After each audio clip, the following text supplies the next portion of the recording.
Here you'll find laughter, tears, hope, and above all, love. Hi, Mom. Hi, Dad. Together, anything is possible for these families thanks to a very special place. ABC 7 presents Just Like Me.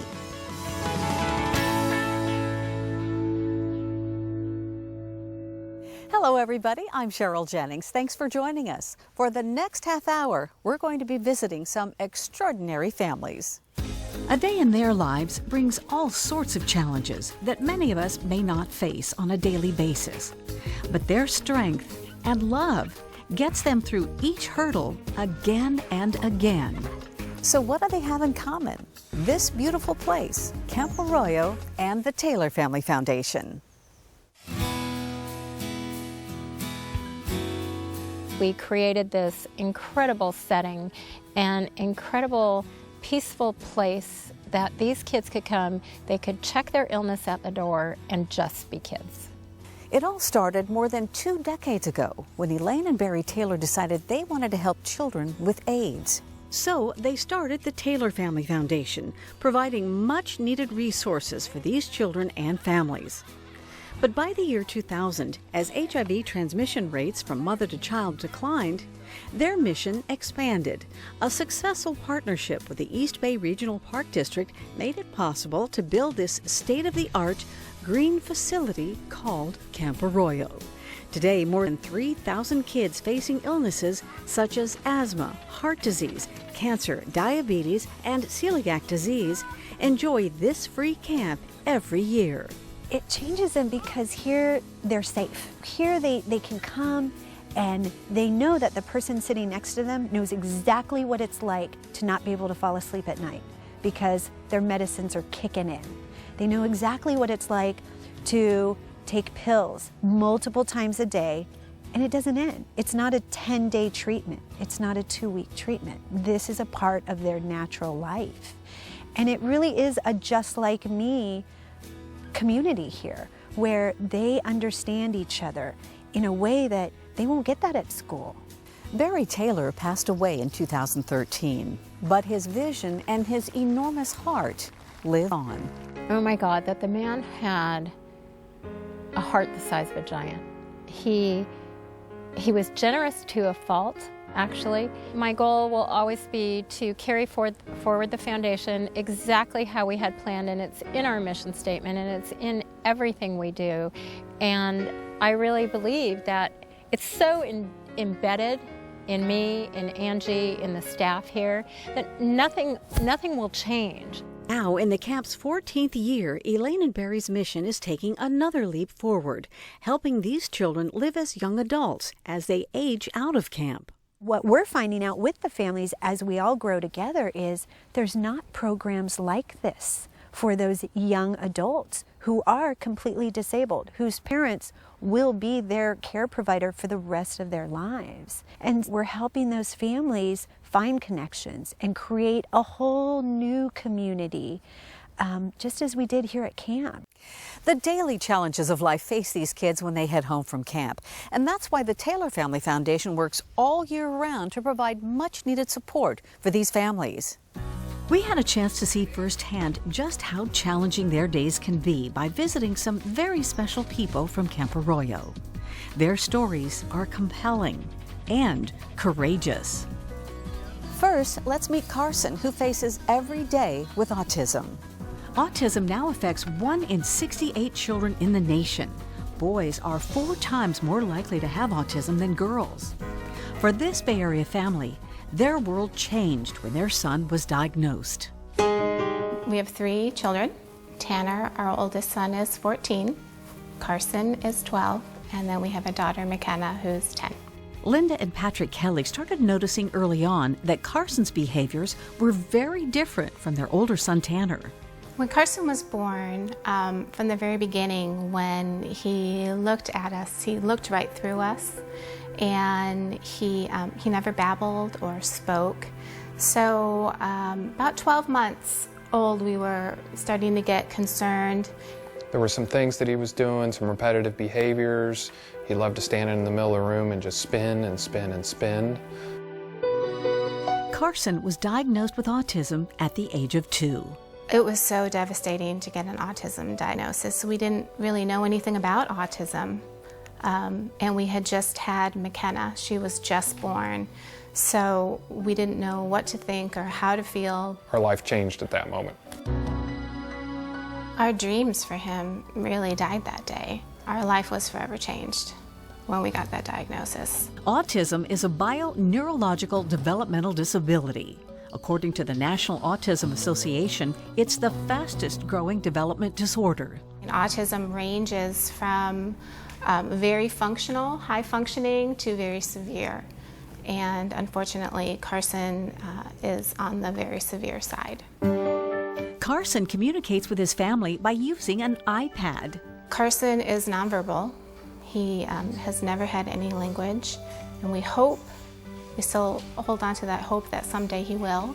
The iPad has been wonderful. Carson started with the PEX system, which is just little pictures of paper, and trying to communicate with that, and we've been able to move that into the iPad. He has an app where there's a bunch of different pictures, and it says like home, activities, food, and then he'd press one of them and it'd come up with all the food or the activities or what he wanted, and then he could press it and it'd say it aloud. We found out that he loves popsicles and pickles and a few things from the iPad just by trying different pictures and giving him the opportunity to communicate. Carson is a sweet, amazing boy. He's funny and fun to be around, and we just love him so much. It's the autism that is the problem, and the autism causes him to not be able to speak or communicate.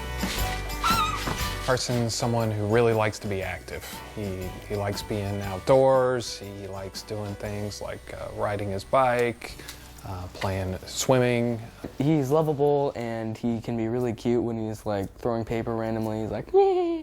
And yeah, he can be funny, and he's really smart. It helps me learn life lessons, and it helps me to know that not everyone's different, but it's okay. Carson needs structure and thrives in a routine he can depend on. So he goes to school until about 2:30 and gets home around 3, and then we have ABA, which is one-on-one with him from 3:30 to 5:30 every day, which is a huge blessing to us. And to him, it's really a great opportunity for him to learn and to really work on communication. 6 years ago, Linda and Patrick discovered the Taylor Family Foundation and Camp Arroyo. You know, I remember the first time we dropped him off at camp. I was a little nervous. Everybody there made me feel so comfortable about, all the love they put on these kids with autism. At camp, Carson gets to be around other kids just like him. Well, and everybody knows him. He walks in, Carson, and he just lights up because he's happy, it's familiar, it's comfortable, and he knows he's going to have a great time.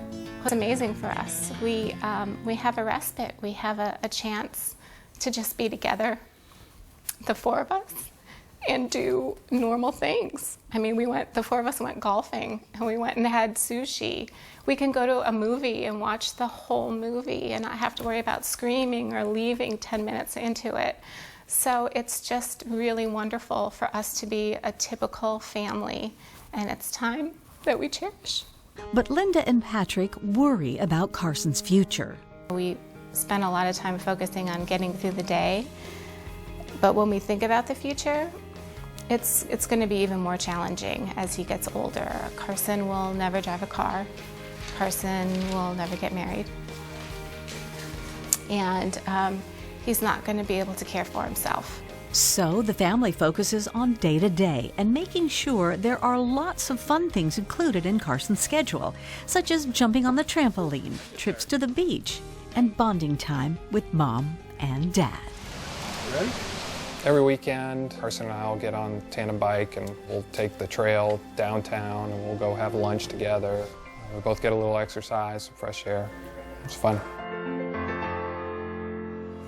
When we come back, meet Robbie. It's those moments that you go, I was meant to have this child.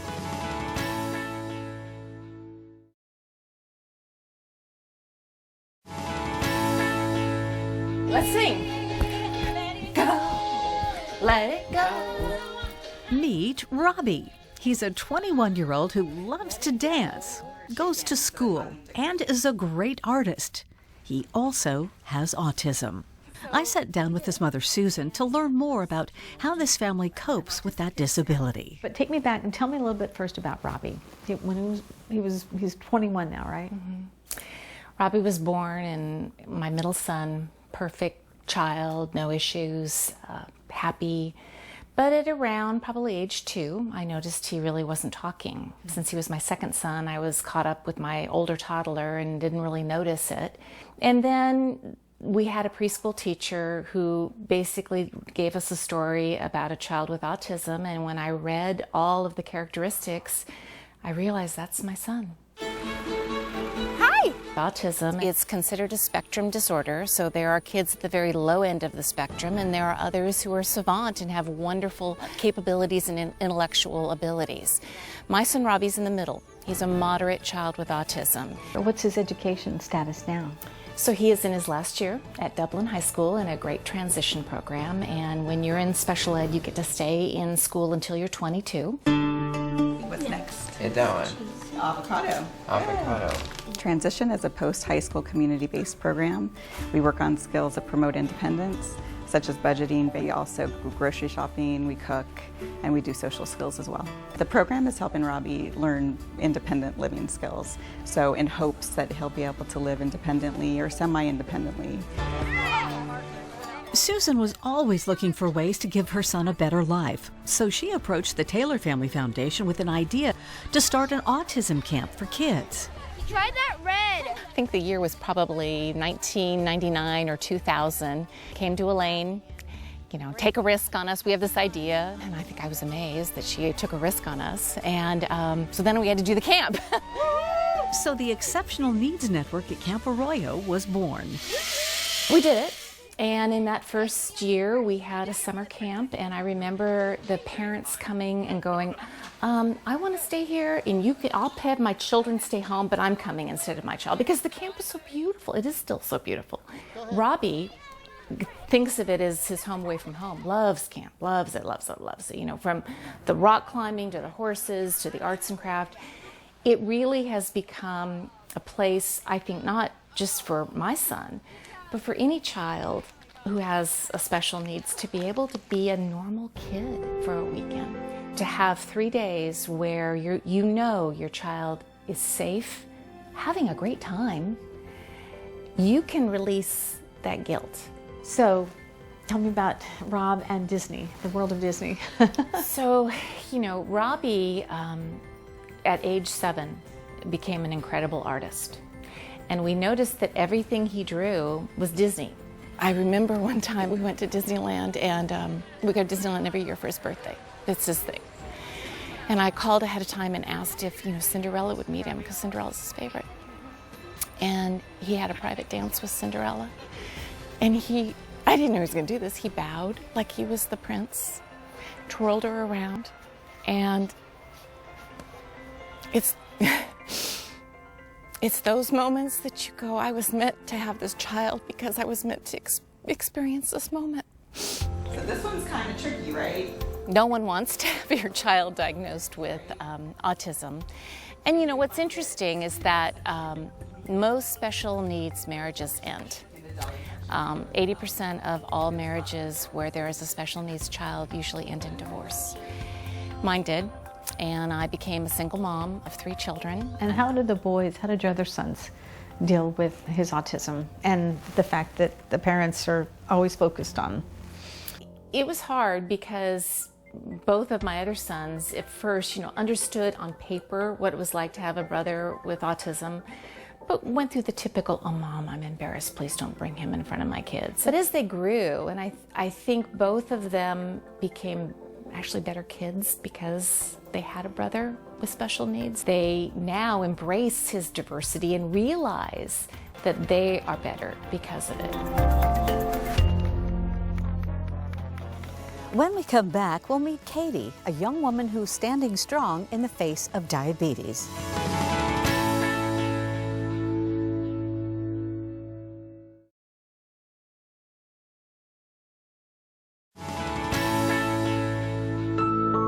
At Camp Arroyo, it's the volunteers who make the difference for the campers, and some of those volunteers know what it's like to live with a life-altering condition. You started volunteering for the Taylor Family Foundation. You spent a lot of time with them, many years. My girlfriend, Tricia Bonderson, introduced me to the Taylor Family Foundation the summer between my junior and senior year of high school in 2001. And the camp at Camp Arroyo had just opened. It was its first year, and Tricia and I were their very first summer interns. Katie plays a significant role at Camp Arroyo, one that does not go unnoticed. She has a very special role, one that not everyone would take on. She actually comes and works the up all night cabin. And I don't think a lot of people realize that children with disabilities sometimes can't or don't sleep at night for a variety of reasons. Katie comes and she works that cabin for those children, and she's wonderful. She just gets it. She gets it because of her own health condition. Katie was diagnosed with type 1 diabetes when she was 6 years old. When I first got diagnosed, I lost a lot of weight. I was very thirsty. I was super tired, just sick and not feeling good. My mom knew something was wrong, so she took me into the doctors, and that's when I got diagnosed. She uses an insulin pump to regulate her blood sugar levels. It's a small computerized device that delivers insulin. You carry it with you? Yes, it's on me. Is it attached to you? Yes, it's on me all the time. It looks like a pager, and it's connected into my stomach.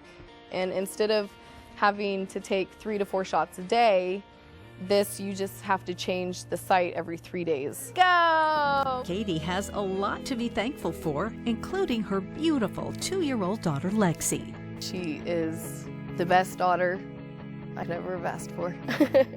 And Lexi might be prone to having this also? They say that it skips a generation. It terrifies me that one day this might affect her or her children. You look like you have completely gotten this under control for yourself and for your daughter, which is so admirable. Well, I've had it for almost 23 years, so it definitely doesn't happen overnight. Katie is thriving at home and work. The Taylor Family Foundation is and always will be a big part of her life. I think from working there, it made me want to work with kids, want to help kids be successful and live as normal as they can. Camp was a huge part of my life growing up, so it's nice that the parents have that outlet that they can go to.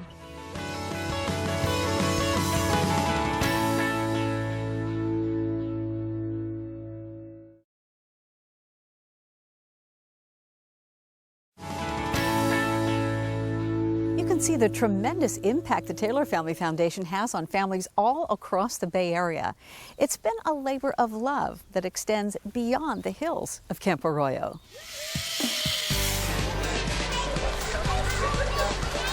I think there's always a lot of charities in need, but the Taylor Family Foundation, I think it's something that's underserved out there. I'm a big believer in being involved in your community, that whatever town your business is in, that you should get involved. Supporting the Taylor Family Foundation was an easy decision.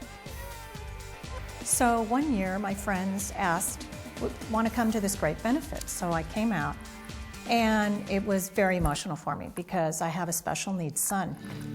To see these kids made to feel normal, running around and enjoying something that I think every child deserves. I got to know the Taylor Family Foundation over years and Elaine Taylor and said, what can we do to do more? I first learned about the Taylor Foundation from Elaine Taylor and Angie. They both called upon me at my office, and we want to invite you to come up and look at our facility. We want to build a bocce ball court. And I said, a bocce ball court? And she says, yes, for kids in wheelchairs. At that time, one of my good friends is John Madden and Mr. Jim Gilmetti. I called both of them up, and we had a meeting, and we met with another gentleman, Tom Albanese, and we got together and built their first bocce court.